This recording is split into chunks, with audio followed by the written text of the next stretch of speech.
Βεβαίως και είμαστε. Φύγαμε. Να είμαστε λοιπόν ξανά εδώ, επιστρέψαμε. Είναι έτσι μια υπέροχη ώρα που αρχίζει και δει ο ήλιος. Μιλήσω λίγο ερωτικά. Λοιπόν, συνεχίζουμε το κομμάτι των συνεντεύξεων στο live stream. Από μια άλλη πλευρά τώρα, από την πλευρά της Deutsche Telekom, είμαστε εδώ με τον κύριο Martin Kurze. Did I pronounce it right? Kurze? Kurze? It's Martin Kurze. Kurze, I couldn't say that. Ο Martin είναι Director Research and Innovation Terminals της Deutsche Telekom. Θα μας πει κάποια ενδιαφέροντα πράγματα από την πλευρά της εταιρείας. Martin, how do you see today's event? Oh, I really like it. I really appreciate all the developers coming here, developing for the operating system that we are building, and I'm really delighted by the enthusiasm of our host. So thank you very much to Cosmodi and Manos, and he's really doing a wonderful job. So I have done a similar thing about a year ago, and I know how hard this is. So that's really great here to see that. The next question is going to be in Greek, and we're going to have the translator. Μάρτιν, θα θέλαμε να μας πεις λίγα πράγματα για τον ρόλο σου και τη συμμετοχή σου από τη δική σου πλευρά στην πλατφόρμα. Martin, could you please tell us a few words about your role and your participation in the platform? Okay. So Deutsche Telekom has two roles in this platform. One role is the role to buy the phones basically and sell them to or transport them and convey them to the netcos. That's not my role. So that's the kind of market pull role. And the other role would be the technology push. And we are doing the technology push. So I'm from T-Labs, Deutsche Telekom Innovation Lab. So we are doing the innovation for Deutsche Telekom. And we're developing the operating system as such together with Mozilla, or Mozilla is developing it together with us. And that's our role to implement things that we, as Deutsche Telekom, overall consider to be important. And Mozilla usually does more or less the same, but sometimes we have slightly different priorities. Okay, you can tell us some information about this collaboration. I mean, with DD and Mozilla. I mean, can you tell us more about In general, so the style of collaboration is really interesting. So I'm in a big telco company, it's an industry company, so we know in advance at least 1 or 2 years what will be on the market and which features we will have in our products.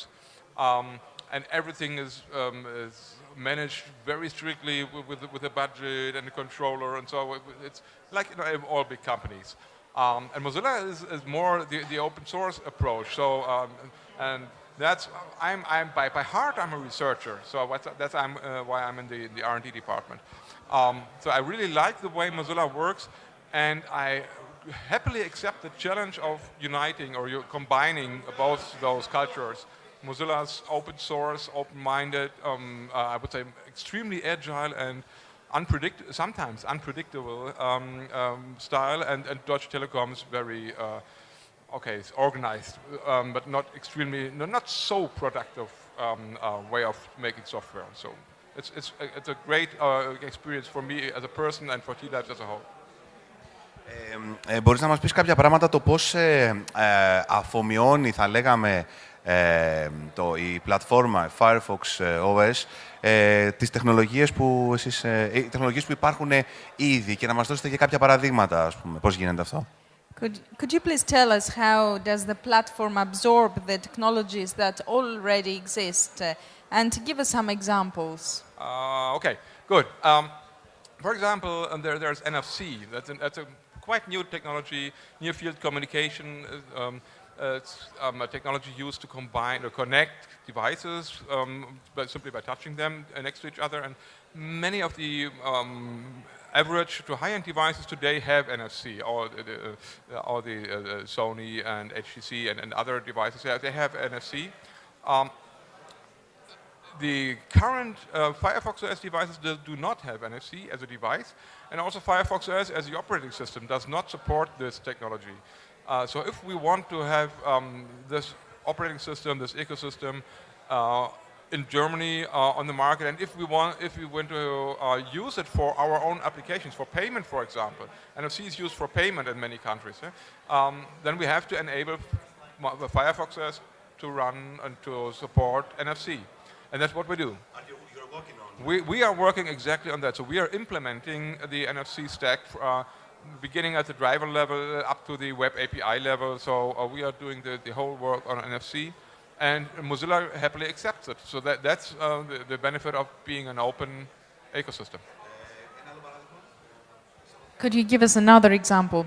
One more, slightly more general one is security. So and that's because we can. So TLabs is the security unit, the security expert unit in DT. So we have a great team from university and industry making sure that our networks and our devices are secure. Unfortunately, Apple doesn't allow us to do that, and nor does Google do it. So they are quite good themselves, but we have our own measurements, and we want to make it even better. And so that's why we approached Mozilla together to work together on Firefox OS security.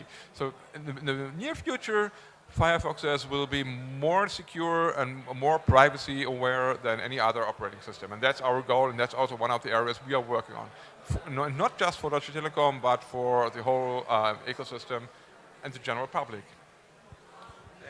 And one last question. Θα θέλαμε να μας μιλήσει, έχουμε κάνει και στους υπόλοιπους ομιλητές αυτή την ερώτηση, να δούμε και λίγο και από τη δική του σκοπιά για το πώς βλέπει την πλατφόρμα να αναπτύσσεται τα επόμενα χρόνια ή εκείνος πώς το σκέφτεται ή ας μιλήσει για προσωπική του άποψη ποια είναι ή ενδεχομένως η Deutsche Telekom πώς το βλέπει.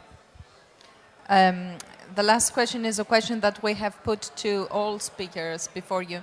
And actually, we would like to know how do you see the platform evolve in the years to come? What would be your personal view or the Deutsche Telekom view? It's not maybe not exactly the same, my personal view and Deutsche Telekom's view, but okay, I'll start with my personal view. It's more convenient to me. So I see Firefox OS on many more devices, first of all. So right now we have only one.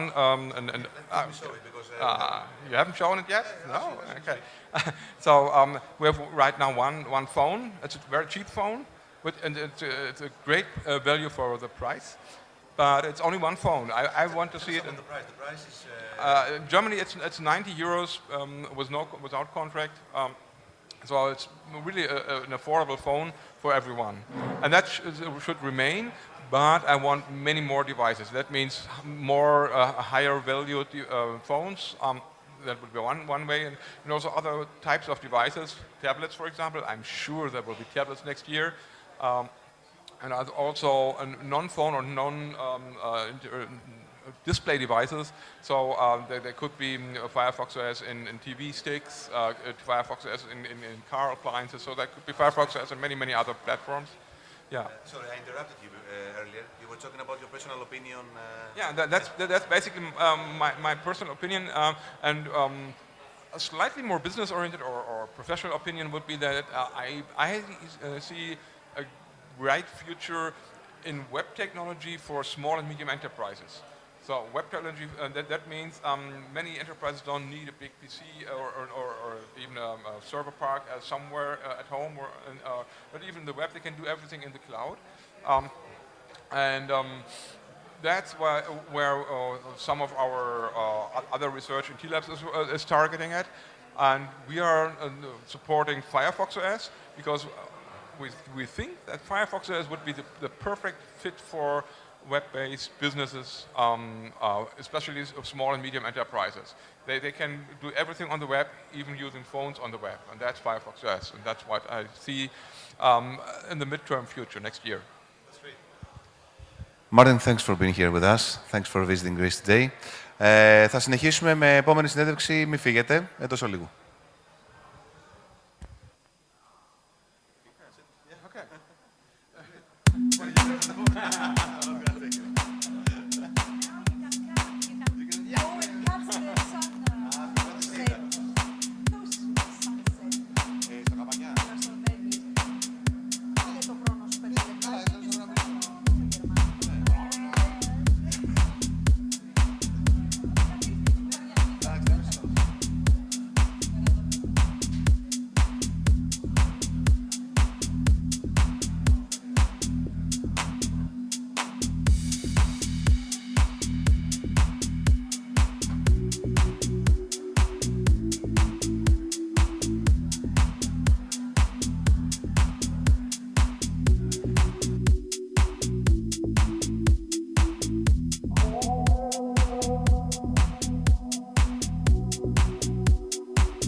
our face, calling around.